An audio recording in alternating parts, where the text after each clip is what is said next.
The moment I heard that ugly, crunching sound, metal against steel tires skidding, and Karen's sister's voice screeching lawsuit from inside her sideways SUV, I knew right then locking that old iron gate was the best decision I'd made in years. You want to know how it got to this point?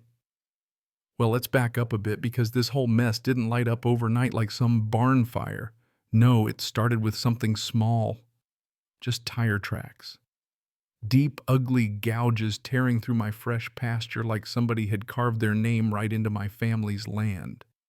My name's Hank Ledbetter, third generation on this soil, and I never asked for much, just for folks to have a little respect for boundaries. But ever since Karen's two sisters moved into that glass and marble monstrosity up the road, peace has been about as rare as rain in August. They treated my farm like their own personal racetrack, blasting through my private road in their overpowered SUV music so loud it'd make your bones rattle, spooking my cows. And Daisy, my hound, would just about lose her mind every time those tires hit gravel. The first time I figured it was a rookie neighbor mistake. The second time I waved, hoping for a neighborly chat, and got a honk a finger and a face full of dust for my trouble. By the third go-round, I'd had enough. I marched up to Karen's place ready for a reasonable conversation and got a boomer muttered at me like I was the one out of line for not wanting them to treat my property like Fast and Furious auditions. Karen never drove herself, but she backed her sisters like they were royalty, and I was some peasant asking for a little decency. "It's a public road," she said, swirling wine in her yoga pants. It wasn't.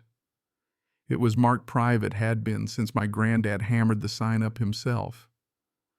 When I offered to put up a new one, Karen laughed and said maybe I ought to pave the road if I didn't like the ruts.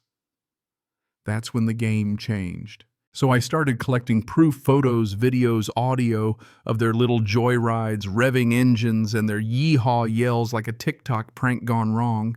Sent them a warning through my lawyer. They lipstick scrawled no and stuffed it back in my mailbox.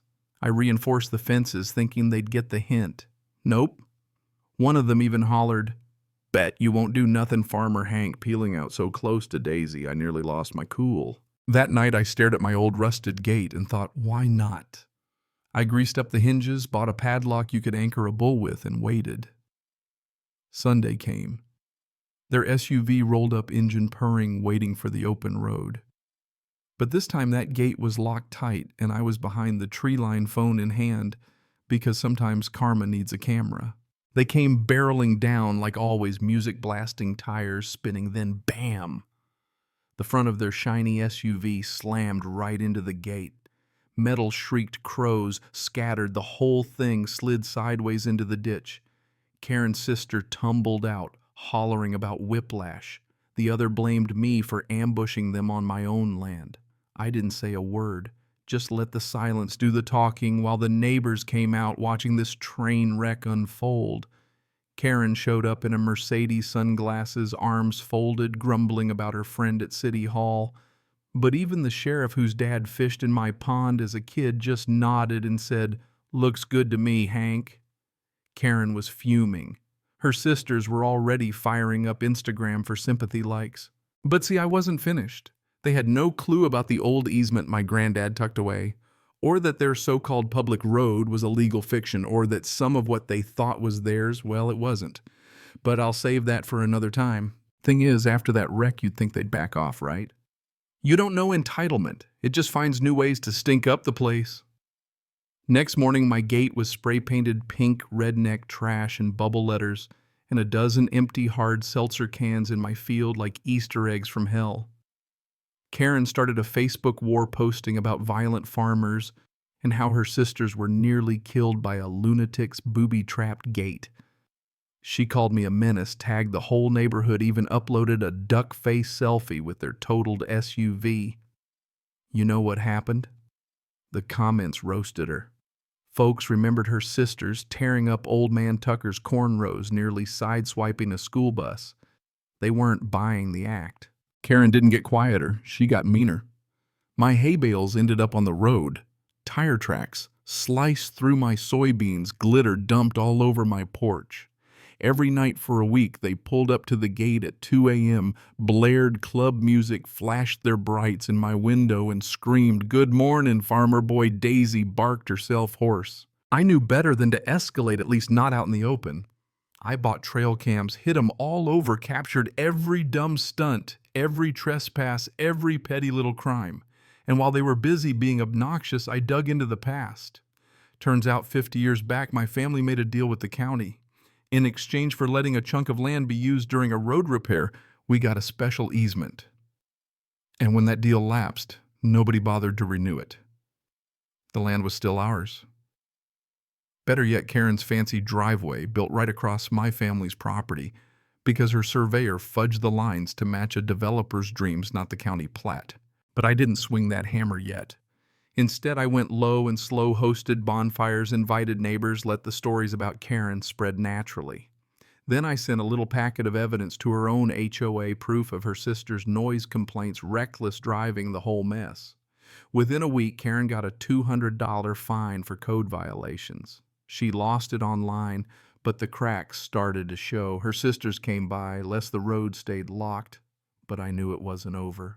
Right when things seemed quiet, a new SUV showed up. Karen's cousin Logan, fresh from Miami, wannabe influencer. He didn't stop at the gate. Found a hole in my fence and floored it straight into my duck pond. He sloshed out, waving a soaked iPhone, yelling for a tow. I called the sheriff, not a wrecker. When Logan tried to charm his way out, the sheriff handed him a bill for fence repairs and a stern word about trespassing. Karen screamed it was a setup. I handed over my stack of property records, let her see the chessboard for the first time. Days passed and suddenly it got real quiet. No more SUVs, no more Facebook rants, not even a sideways glance. But I didn't relax. Folks like Karen never back down, they regroup. So I kept tending to my land, fixing the fence, jotting every detail in my ledger. But that house of hers, part of it, sat squarely on my land. I dug through the archives, found every map, permit, and plat from when Pendergrass Lane was built. There it was, her koi pond, guest house, and hot tub platform, all on my dirt. I sent the findings to the assessor's office, and the next thing you know, her file gets flagged. The bank realizes her mortgage is based on the wrong lot size. The HOA's president, Mr. Bellamy, a stickler for rules, cited her for violations. Karen's lawyer sent polite notes. I ignored them. Then came the manure, an entire truckload dumped on my field. Logan posted a TikTok about it. The sheriff got another call and Karen got another fine. Karen tried to charm the town with a fancy gala on my hot tub deck, but this time I invited the HOA sheriff and zoning commissioner. As the party started, I walked in map in hand and let the crowd know you're standing on my property. Bellamy issued a violation right there. The sheriff handed over formal complaints. My lawyer served notice of intent to reclaim the land. Karen turned white. The party ended, guests left, and Karen's reputation started crumbling. She tried one last gambit, adverse possession, claiming years of use made the land hers. I buried her in affidavits, drone footage, witness statements, and the county shut her down fast. Ordered her to tear out the deck and pond. Someone egged my barn. I let it dry, a badge of patience. Then came the lawsuit. Karen accused me of harassment, defamation, land encroachment. I countersued property damage, trespassing, emotional distress. Town gossips had a field day. But then her bank got involved, found her mortgage in violation, threatened foreclosure. When we finally landed in court, the judge didn't buy her act. My footage told the story. The ruling went my way. Karen had to pay damages, remove all structures, and never build on my land again without written permission. After that, Karen faded away. No more stunts, no more Instagram rants. The house sat empty. One day, a modest couple bought it, Rachel and Luke, wanting a quiet homestead. They introduced themselves, baby in tow, asking if they could keep the gate locked too. For the first time in years, I felt the weight lift. The land was mine again, not just in the eyes of the law, but in the heart. Karen sent one last letter. Half apology, half confession. She moved south, tried to start fresh. Her family scattered. Every so often, a package would show up like the old photo she sent with a caption, "You were right to protect it." I never hung it up, but I kept it. New seasons came. Calves were born, fences rebuilt, and I helped Rachel and Luke plant their first garden.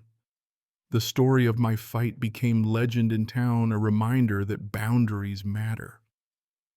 When winter settled in and the air was still, I'd sit with Daisy by my side, staring at that old gate, now more than just a barrier but a symbol. You either fold or you fortify.